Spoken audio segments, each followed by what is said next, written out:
A daughter-in-law is like an ATM. If you disagree, divorce awaits, my mother-in-law cheerfully said on the phone.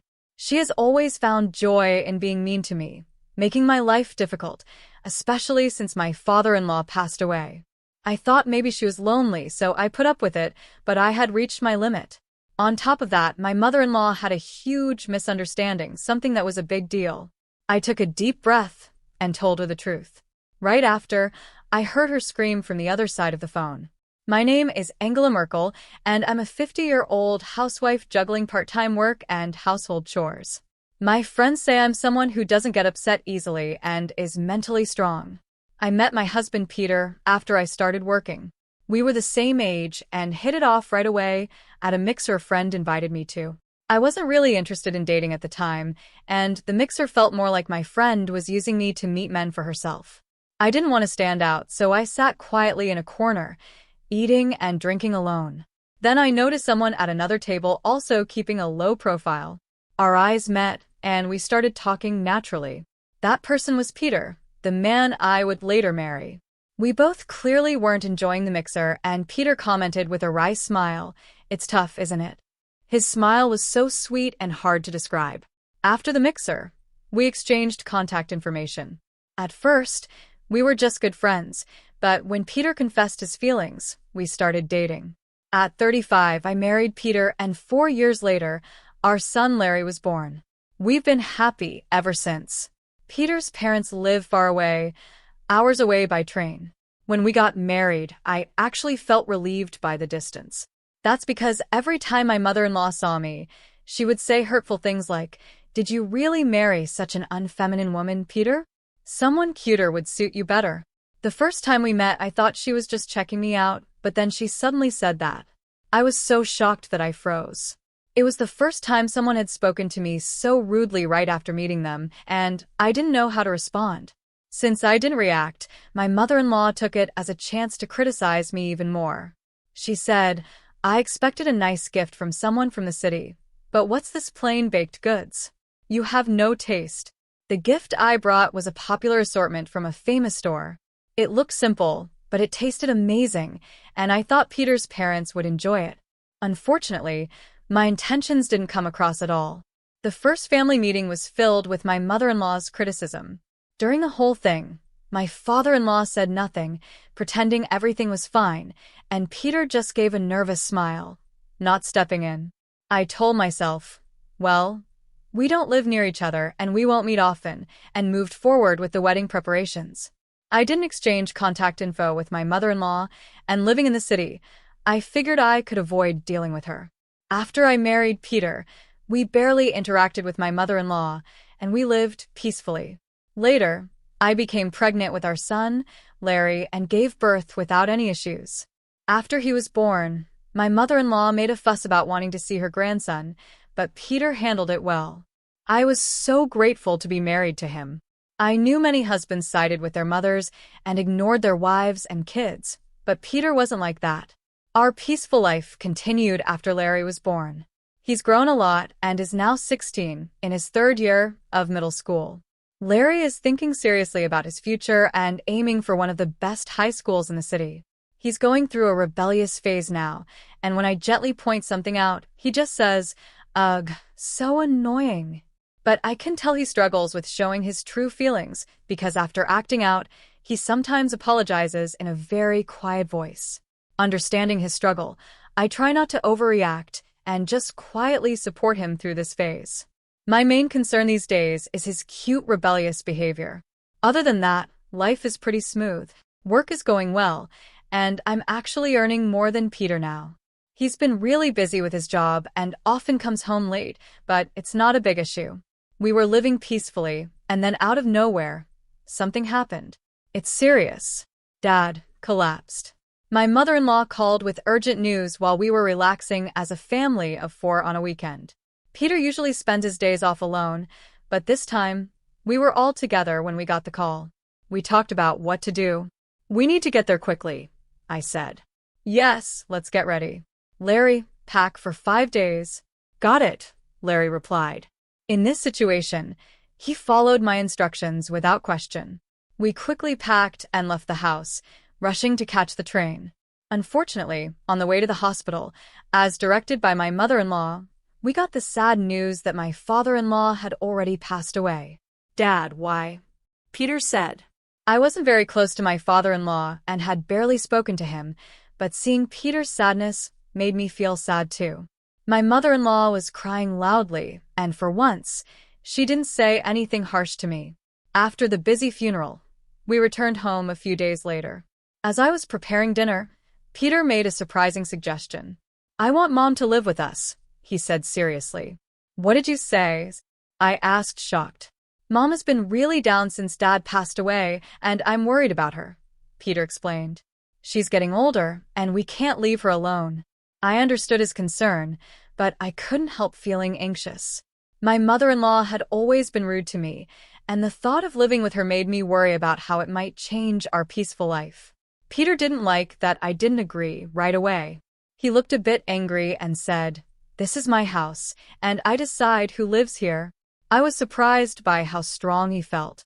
Peter is usually gentle and often goes along with my decisions, not because I push him, but because he struggles to make decisions on his own. Over time, we developed this natural balance between us. After snapping at me, Peter angrily went to his room. I realized that if Peter had made up his mind, I should support him. I had no intention of being unkind to someone who was feeling lonely. I thought we should try to make my mother-in-law feel welcome since she must be struggling with grief. But when she arrived at the house, her attitude surprised me. "Oh, take my luggage to my room," she said right away. "And for tonight's dinner, let's have steak to celebrate me moving in. Make sure to get a nice steak, okay?" she ordered. She didn't stop there. "Larry, don't just sit there. Bring Grandma's luggage. You're the youngest, so you need to work hard for me." Even though she doted on Larry, my mother-in-law thought she was the most important person in the family and naturally started bossing everyone around. Larry, with a troubled look, did what his grandmother asked because he knew arguing would only make things worse. "Come on, move. Stop zoning out," she ordered, and we all had to hurry under her commands. After my father-in-law passed away, instead of feeling lonely, my mother-in-law started living more freely in our house. It would have been one thing if we just had to deal with her demands, but after she moved in, she began picking on me harshly. "What is this? This side dish is too salty. Are you trying to send me to the hospital with high blood pressure?"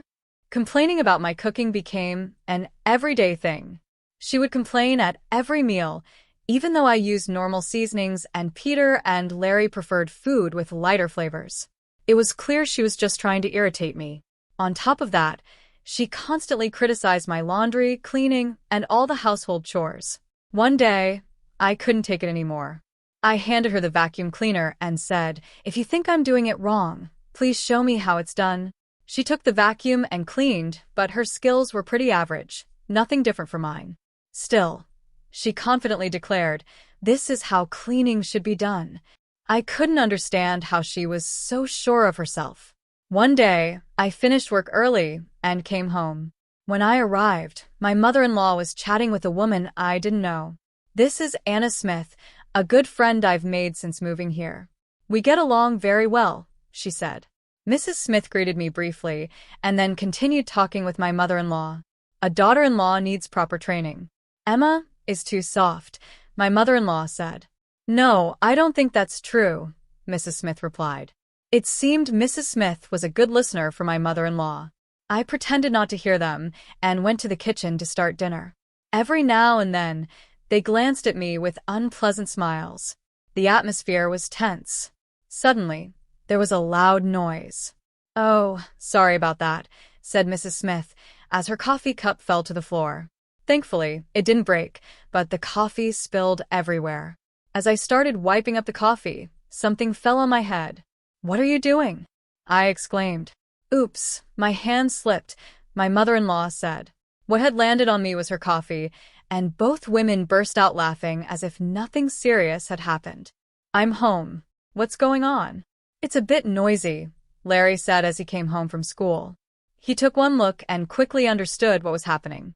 "What are you two doing?" he shouted angrily at my mother-in-law and Mrs. Smith. He pulled a towel from his bag and gently wiped my head. Even though Larry usually acts rebellious and distant, the way he helped me showed how kind he really is. After wiping up the mess, Larry gave a sharp glare at both of them. "What are you doing to my mom?" he demanded. "Larry, dear, you're misunderstanding. It was just an accident," my mother-in-law replied. "Shut up. Do you think I don't know what you usually do to her? Instead of bullying her, why don't you spend your time doing something useful?" Larry's firm words left them both speechless. "Who do you think you are?" Larry continued. "Anyone who treats my mom like that isn't a guest. Get out now." Under Larry's strong presence, Mrs. Smith quickly left the house, and my mother-in-law, unable to argue, retreated to her room, clearly upset. "Thank you, Larry," I said. "It's not just for you, Mom. I just wanted to get rid of the troublemakers so I can study in peace," he replied shyly. Watching him, I felt truly lucky to have him. But the trouble didn't end there. When Peter came home, it seemed my mother-in-law had already told him her version of the story. "Why did you treat Grandma and her friend like that?" Peter shouted at Larry. Larry's face fell, and my mother-in-law watched with a smug smile. "Peter, you've got it wrong. Larry was just trying to protect me," I tried to explain. "Protect you?" "Mom says Larry barged into the living room, made a scene, and kicked them out. I thought it was a joke." My mother-in-law had twisted the facts to make herself look innocent, and Peter believed her. I tried hard to explain what really happened, but Peter wouldn't listen.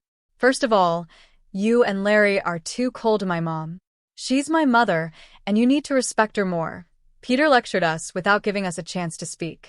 I understood that Peter wanted to care for his mother, but it was hard to make him see the truth. He wasn't taking our side seriously and believed whatever his mother told him, especially since we had been living apart from her for so long. I hadn't realized how much of a mama's boy Peter was, but it became clear over time. Things had really turned into a mess. I found myself sighing more than ever these days. After the incident with Larry, my mother-in-law got even more confident, twisting the facts and reporting them to Peter whenever we disagreed with her. This made everything difficult, and even 4 months later, Larry and I were avoiding contact with her, just trying to live peacefully. One day, while I was sorting through receipts in my wallet, I noticed one of my credit cards, a black card, was missing. Did I lose it somewhere? I wondered. As I was thinking about it, my phone rang. It was my mother-in-law. I sighed, showing my true feelings, tempted to ignore it. But knowing it might cause more problems later, I reluctantly answered. "Hello," I said. "Hi, Angela." "Guess where I am?" she asked in a playful tone. "I don't know," I replied, not very interested. She wasn't discouraged by my lack of interest and cheerfully continued, "I'm at a travel agency. I'm planning a trip to Paris with 22 of my relatives." "That sounds fun," I said vaguely, not really caring. Then she dropped a huge surprise. "Oh, by the way, you're paying for this trip. I borrowed your black card from your wallet and memorized the PIN, so I'll be using it." "What?" I was shocked. She laughed loudly and said, "A daughter-in-law is just like an ATM. If she objects, divorce is waiting." I could hear her relatives laughing in the background, making comments like, "Go easy on her," and "You're going to make her cry." But at that moment, I wasn't upset by her words anymore. I had bigger things to deal with. "By the way, I've already canceled that card. And Peter and I have been divorced for 3 months." Silence followed. "What?" my mother-in-law finally said, clearly confused. She didn't understand what was happening at all. I realized I'd need to explain everything, but it was clear she had no clue about the situation. I decided it was time to explain everything from the start, knowing the conversation ahead wouldn't be easy. There had been warning signs even before my mother-in-law moved in with us. One sign was Peter coming home later and going out more on holidays. He wasn't doing well at his job, and his income had stayed the same for years, which made our financial situation harder. That's why I started working more to support our household. Peter didn't seem worried about his low salary at all. He thought we were doing fine and didn't need to work harder, but the truth was, we were only managing because of my efforts. Even though Peter wasn't making much money, he was family-oriented and helped around the house, so I wasn't too unhappy with our life. But as time went on, Peter came home late more often. He said it was because of unpaid overtime, claiming it was good to owe people favors, which might help him get a raise or promotion. This was strange, because Peter had never cared about his career before. As he worked more overtime, he also started going out alone on holidays. One day, I suggested we do something as a family. Lately, you've been going out alone a lot. How about we go somewhere together next week? I asked. But he quickly said no. Actually, I bumped into an old classmate recently. We've made plans to meet next week. Don't worry, it's a guy, he added, even though I hadn't asked. His explanation fell off, and I sensed something was wrong. I decided to quietly look into Peter's activities, and I soon found proof of his infidelity. The meeting he mentioned was with a classmate, but it wasn't a man, it was a woman. I couldn't believe how much evidence I found. Maybe I had been too busy working to notice what was happening. When I realized Peter was cheating, I didn't feel shocked. I had loved him and thought marrying him was the right decision, but the moment I learned he had betrayed Larry and me, all my feelings for him disappeared. Right after his affair came to light, Peter had his mother move in, as if he was trying to force a new living arrangement on us. My affection for him completely turned into negative feelings. Had he shown true remorse, things might have been different. I was ready to forgive him. I gathered all the evidence I had and waited for a moment when we could talk alone. You've been having an affair, haven't you? I said. Peter was shocked when he saw the pile of proof in front of him. He tried to argue, saying, "It's not my fault. You were always busy with work and ignored me. You're to blame for the affair, too." Instead of apologizing, Peter blamed me, trying to justify his actions. "I didn't want to have an affair, but you didn't show me enough affection. You took me for granted, and that's why it happened," he said, slamming his hand on the desk, as if acting tough would make me back down. His excuses were hard to accept. "Is that all you have to say?" I asked, calmly sliding the already filled-out divorce papers toward him. His face turned pale. "What? This is a joke, right?" he asked. "No, this is not a joke. Divorce is not too extreme. It's what happens when someone cheats," I said coldly. Peter desperately tried to explain himself, but I just gave him a cold stare. "You call it just an affair, but do you really think betraying me and Larry can be dismissed so easily? You don't seem to understand how serious this is. Cheating on your family is a real reason for divorce, as the law says." Hearing the word law, Peter went silent. I kept going. "You said you cheated because I was busy working, but the truth is, I had to work because you couldn't earn enough. Blaming me for your own failure is shameless." Peter's eyes filled with tears as I continued. He wasn't strong-willed, and trying to win an argument without admitting his mistakes wasn't working. "I don't want a divorce. I can't handle it," he sobbed. But tears don't fix things, especially for adults. If he didn't want a divorce, he shouldn't have cheated. "If you say you don't want a divorce, I'll get a lawyer and start the process right away. I'll do whatever it takes to end this marriage." My decision to divorce Peter wasn't just because of his affair, it was also because I needed to get away from his mother. I knew I couldn't live with her anymore. I was determined to go through with the divorce and stayed firm on my decision. Eventually, Peter agreed and signed the divorce papers. Seeing his signature, I sighed in relief. "Please wait before telling Mom. I'll tell her myself. She might be shocked and upset," Peter said. I was surprised by his request, but I agreed. All right. In the meantime, I'll start preparing to move out. I'll also have custody of Larry. With your income, it would be hard for you to support both him and your mom," I added. Peter nodded quietly. We filed the divorce papers quickly, but we would deal with dividing assets and child support later. I explained to my mother-in-law, "Peter hasn't told you yet, but I've been living here just to get ready to move out. I've found a new place, and I'll be moving next week." On the other end of the phone, my mother-in-law stayed silent, likely shocked by what I had said. "If you have nothing to say, I'm going to hang up," I told her. At this, she finally reacted, exclaiming, "How could you do this? Why would you divorce without my consent?" I calmly responded, "There's no need for family consent to get a divorce.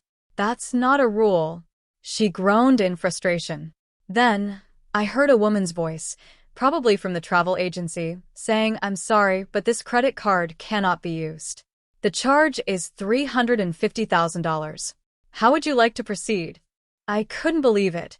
My mother-in-law had tried to charge $350,000 to my black card without my permission. Even though I was the breadwinner and owned a black card, I never thought she would attempt such a large transaction without asking. As I stood there in shock, my mother-in-law asked, panicking, "Why did you cancel the black card?" Why? Because you snooped on my PIN, I said. You thought I didn't notice, but I saw you peek at it without permission. There had been a moment when we dined out with my mother-in-law and some others. I didn't have cash, so I used my black card. When I pulled it from my wallet, I noticed her eyes light up, and she kept watching the card closely. I realized then that she had an obsession with money, but I never imagined she would try to use my black card or sneak behind me to steal my PIN.